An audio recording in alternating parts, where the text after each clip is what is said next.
fornicators, idolaters, adulterers, effeminate, homosexuals, thieves, covetous, drunkards, revilers, swindlers, etc.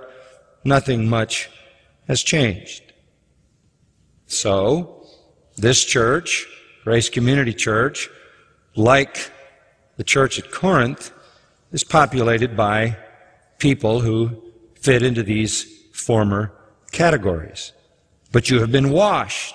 You have been sanctified, separated from those kinds of behaviors, and you have been justified before God, because God has set His loving forgiveness and grace upon you because of faith in Christ. I have baptized, and others have baptized in the waters of baptism right here, people who have been delivered from all these sins, including homosexuality.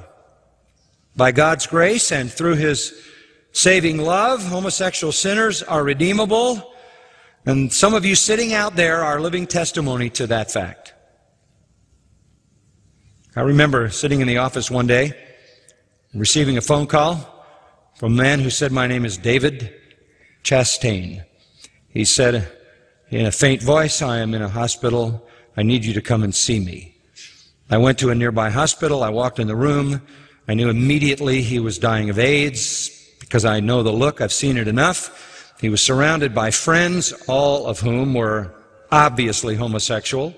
He was being attended to by an obviously homosexual nurse or attendant. And I came up to his bed, and he grasped my hand as tightly as he could in his weakened condition and said, "I have lived a homosexual life for over 20 years. I was raised in a Christian family, in a Christian home, in a Christian church. I know the gospel. I have rejected it and hated it all my life. Now I'm going to die from AIDS, and I do not want to go to hell. Can you help me?" And I said, "Of course I can." And I began to give him the gospel, and the room was empty in 10 seconds.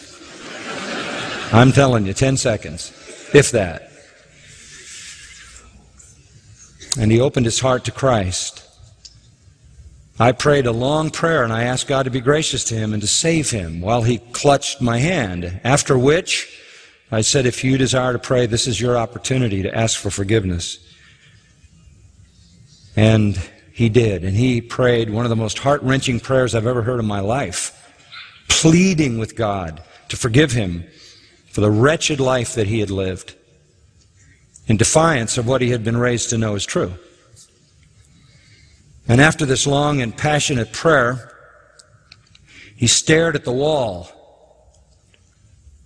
And I said to him, "What are you looking at?"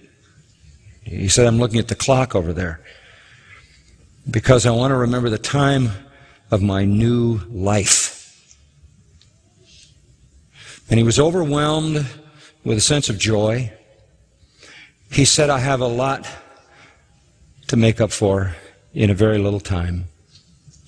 I took some books down to him, which he read as rapidly as he could.